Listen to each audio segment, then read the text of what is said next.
நான் இன்னைக்கு நேராவே உன் முகத்தை பார்த்து கல்யாணம் பண்ணிக்கிறியான்னு கேக்குறேன். அதுக்கு முடியாதுன்னு சொல்றா. இதுக்கு மேல நான் என்ன தாத்தா பண்றது? நீங்களே சொல்லுங்க.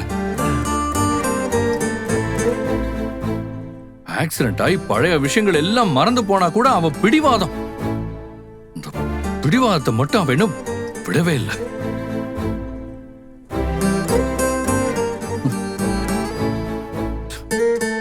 சத்தியமா என்னால முடியல தாத்தா. எனக்கு அவளை எப்படி ஹேண்டில் பண்றதுன்னு தெரியல.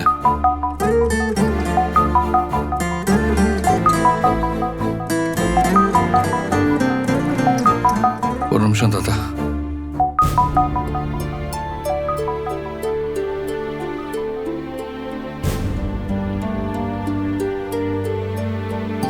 சொல்லுங்க. கொஞ்ச நேரத்துக்கு முன்னாடி தான் அம்மா கிட்ட பேசினேன். அம்மா நடந்ததெல்லாம் சொன்னாங்க. அதான் உங்ககிட்ட பேசலான்னு ஃபோன் பண்ணேன். மாமா, அக்கா ஏதோ உங்க மேலயும் அம்மா மேலயும் இருக்கிற அக்கறையில உங்களுக்காக இப்படி மேட்ரிமோனில ரெஜிஸ்டர் பண்ணிட்டா. நீங்க ஏதோ அதை பத்தி பெருசா யோசிச்சுட்டு இருக்காதீங்க, விட்டு தள்ளுங்க. இவ்ளோ தூரம் உங்க மேல அக்கறைப்பட்டு இதெல்லாம் பண்றவ ஏன் அவளே உங்களை கல்யாணம் பண்ணிக்க சம்மதிக்க மாட்டேங்கிறான்னு எங்களுக்கு புரியவே இல்லை. இதே கேள்வியதான் நானும் அவகிட்ட கேட்டேன். உங்க அக்காவுக்கு ஃப்ரெஷ்ஷா ஒருத்தரை லவ் பண்ணணுமா?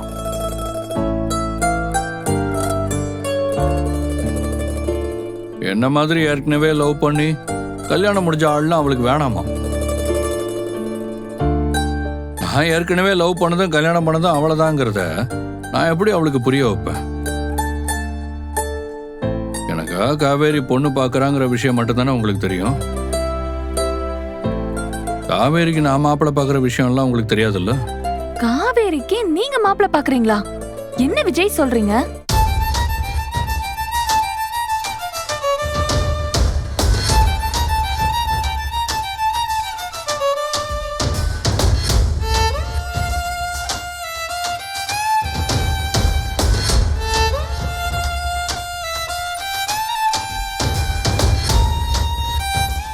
மாமா, அக்கா தான் ஏதோ கோவத்துல இப்படி எல்லாம் பண்ணிருக்கானா, நீங்களும் ஏன் இப்படி பண்றீங்க? வேற என்ன பண்றது யமுனா? எனக்கு அவளை எப்படி சமாளிக்கிறதுன்னு தெரியல. அவளுக்கு பழசெல்லாம் மறுபடியும் ஞாபகத்துக்கு கொண்டு வர்றதுக்கு என்னென்ன வழி இல்லாம நான் முயற்சி பண்ணி பார்த்துட்டேன். எனக்கு ஒண்ணு பிடிச்சிருக்கு, நம்ம கல்யாணம் பண்ணிக்கலாமா நான் வாய் விட்டு கூட கேட்டு பார்த்துட்டேன். ஆனா எதுக்குமே காவேரி ஒத்து வர்ற மாதிரி தெரியல. இப்படியே போனா எங்க மேட்ரிமோனில அவளுக்கு பிடிச்ச ஒரு பையனா பார்த்து அவனை கல்யாணம் பண்ணிக்குவாளோன்னு எனக்கு பயமா இருக்கு. விஜய், என்ன நீங்க இப்படி எல்லாம் பேசுறீங்க? நாங்க இருக்கும்போது அப்படி எல்லாம் நடக்க விட்டுருவோமா? என்ன ஆனாலும் சரி, உங்களுக்கும் காவேரிக்கும் தான் கல்யாணம் நடக்கும். அத நாங்களே முன்ன நின்னு நடத்தி வைப்போம். ஆமா மாமா, அக்கா அவ மனசுக்கு என்ன தோணுதோ அத பண்ணிட்டு இருக்கா. அதுக்காக நாங்களும் அவளை அப்படியே விட்டுற மாட்டோம். இப்போ சூழ்நிலை எப்படி வேணாலும் இருக்கட்டும், ஆனா கண்டிப்பா உங்களை கல்யாணம் பண்ணிக்க அக்காவை நாங்க சம்மதிக்க வச்சே தீருவோம். நீங்க கவலைப்படாம இருங்க. நடந்ததெல்லாம் நினைச்சு நீங்க எதுவும் ஃபீல் பண்ணாதீங்க, பாத்துக்கலாம், விடுங்க. நடக்கிறது எல்லாமே நல்லதாவே நடக்கும், நம்புவோம். நீங்க தைரியமா இருங்க. நாளைக்கு நான் கால் பண்றேன். சரி.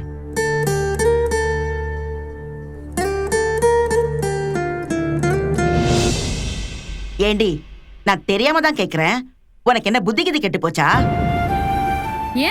ஏனா விஜய் தம்பிக்கு நீ பொண்ணு பார்த்ததுக்கே நான் உன்னை அவ்வளவு சத்தம் போட்டேன். இதுல இப்போ அவரு வேற உனக்கு மாப்பிள்ளை பாக்குறாருங்கிற? ஆமா, நான் அவருக்கு பொண்ணு பாக்குறேன்னா அப்ப அவரு தானே எனக்கு மாப்பிள்ளை பாக்கணும். அதானம்மா முறை. இல்லடி. என்ன ஏதோ சொல்ல வந்துட்டு அத சொல்ல முடியாம பாக்குற மாதிரி தெரியுது. என்ன விஷயம்? ஒன்னும் இல்ல. அத சொன்னா நீ என்னதான் திட்டுவ. பரவாயில்ல, சொல்லிட்டு அப்புறமா திட்டு வாங்கிக்கோ. அதான் வாய் வரைக்கும் வந்துருச்சுல்ல, என்னன்னு சொல்லு. புதுசா நான் என்ன சொல்ல போறேன்? எல்லாம் ஏற்கனவே உன்கிட்ட சொன்னதுதான். இப்படி உனக்கு அவர் மாப்பிள்ளை பாக்குறது, அவருக்கு நீ பொண்ணு பாக்குறதுன்னு இப்படி மாத்தி மாத்தி பாத்துக்கிறதுக்கு பதிலா நீங்களே ஒருத்தருக்கு ஒருத்தர் மனசு ஒத்து போய் கல்யாணம் பண்ணிக்கிட்டா என்னடி? என்ன சொன்ன? இல்ல, நீங்களே மனசு ஒத்து போய் கல்யாணம் பண்ணிக்கிட்டா என்னன்னு கேட்டேன். கல்யாணம் பண்ணிக்கணும்னா அதுக்கு முதல்ல மனசு ஒத்து போகணும்னு நீ ஏன் சொல்ற? எங்களுக்குள்ள மனசு ஒத்து போகல, அதனால நாங்க கல்யாணம் பண்ணிக்கல. போதுமா? அவரு ஊ முன்னாடிதாம்மா ரொம்ப நல்லவர் மாதிரி நடிக்கிறாரு. ஆனா பயங்கர திமிரு பிடிச்ச ஆள் அவரு. எனக்கு அவர் ஆட்டிடியூடே சுத்தமா பிடிக்கல. என்ன கூட இன்னைக்கு பாடி போடின்னு எல்லாம் பேசிட்டாரு தெரியுமா? அத கேட்டதும் எனக்கு சுருன்னு கோவம் வந்துருச்சு. இதுல அவரு கூப்பிட்டு நான் அவர் கார்ல ஏறலன்னு என்ன கைய புடிச்சு வேற இழுத்தாரு. இப்படி எல்லாமா ஒரு பொண்ணுகிட்ட நடந்துப்பாங்க?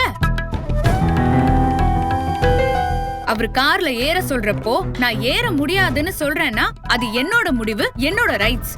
இதுல என்ன கைய புடிச்சு உள்ள இழுக்கிறதுக்கு அந்த ஆளுக்கு என்ன உரிமை இருக்கு? ஒரு பொண்ணு கிட்ட எப்படி பேசணும், எப்படி நடந்துக்கணுங்கிற ஒரு பேசிக் டீசென்சி கூட அவருக்கு இல்லம்மா. அவரு ஏதோ ஒரு டென்ஷன்ல அப்படி பண்ணிருப்பாருடி. டென்ஷன்ல இருந்தா என்ன வேணாலும் பண்ணுவாரா? இன்னைக்கு என் கைய புடிச்சு இழுத்தவரு நாளைக்கு கை நீட்டி அடிக்க மாட்டாருன்னு என்ன நிச்சயம்? விஜய் தம்பி அப்படிலாம் நடந்துக்கிற ஆள் இல்ல காவேரி. மா, அவரு எப்படிப்பட்ட ஆளுங்கிறத நான் இன்னைக்குதான் சரியா புரிஞ்சுக்கிட்டேன். இவ்ளோ நடந்தும் அவரு நமக்கு தெரிஞ்சவரா போயிட்டாரேங்கிறதுனாலதான் நான் அவரை சும்மாவே விட்டேன். அப்பவும் அவரு திமிர எடுத்து போய் பேசுனதுக்கும் பண்ணதுக்கும் மன்னிப்பு கேட்க சொல்லிட்டு அவரு மன்னிப்பு கேட்டதுனாலதான் நான் சும்மா விட்டேன். இல்லன்னு வைய, இன்னைக்கு நடந்திருக்கிறதே வேற. ஏய், சரிம்மா, எனக்கு இத பத்தி இதுக்கு மேல பேச வேணாம். நான் ரூமுக்கு போறேன்.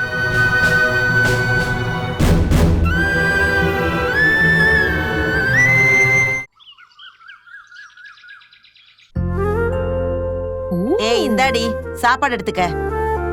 அப்படி வைமா, எடுத்துக்கிறேன்.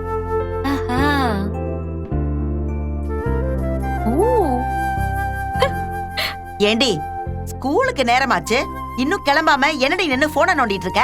அம்மாவோட அப்பாக்கு நான் மேட்ரிமோனியில ரெஜிஸ்டர் பண்ணேன்னு சொன்னேன்ல, அதுக்கு எத்தனை பொண்ணுங்க கிட்ட இருந்து ரெக்வெஸ்ட் வந்திருக்குன்னு பாரேன். ரெக்வெஸ்ட்னா? இந்த பொண்ணுங்களுக்கு எல்லாம் அவரை பிடிச்சிருக்கு, அவரை கல்யாணம் பண்ணிக்க அவங்க ரெடியா இருக்காங்கன்னு அர்த்தம். நீ இந்த போட்டோவை பாரு. பாரு எப்படி, இங்க பாரு, அழகா இருக்காங்கல்ல? தன பொண்ணுங்களும் அவரை கல்யாணம் பண்ணிக்க தயாரா இருக்காங்க. ஆமா, எனக்கும் அதான் ஆச்சரியமா இருக்கு. எனக்கு மாப்பிள்ள பாக்குறதுக்காக இதே மாதிரி மேட்ரிமோனில ஒரு அக்கவுண்ட் கிரியேட் பண்ணதா சொன்னேன்ல, அதுல எனக்கு கூட இத்தனை ரெக்வெஸ்ட் வரலம்மா. ஆனா இவருக்கு எத்தனை பொண்ணுங்க கிட்ட இருந்து ரெக்வெஸ்ட் வந்திருக்குன்னு பாரு. இத்தனைக்கும் அவர் ஏற்கனவே கல்யாணமானவரு, அவருக்கு ஒரு குழந்தை இருக்கு. இது அவருக்கு 2வது கல்யாணம்ங்கிறதெல்லாம் கூட நான் அவர் அக்கவுண்ட்லயே மென்ஷன் பண்ணிருக்கேன். அப்படி இருந்தும் இத்தனை பொண்ணுங்க அவரை கல்யாணம் பண்ணிக்கிறதுக்கு ரெடியா இருக்காங்கன்னு நினைக்கிறப்போ எனக்கே ஷாக்கா தான் இருக்கு.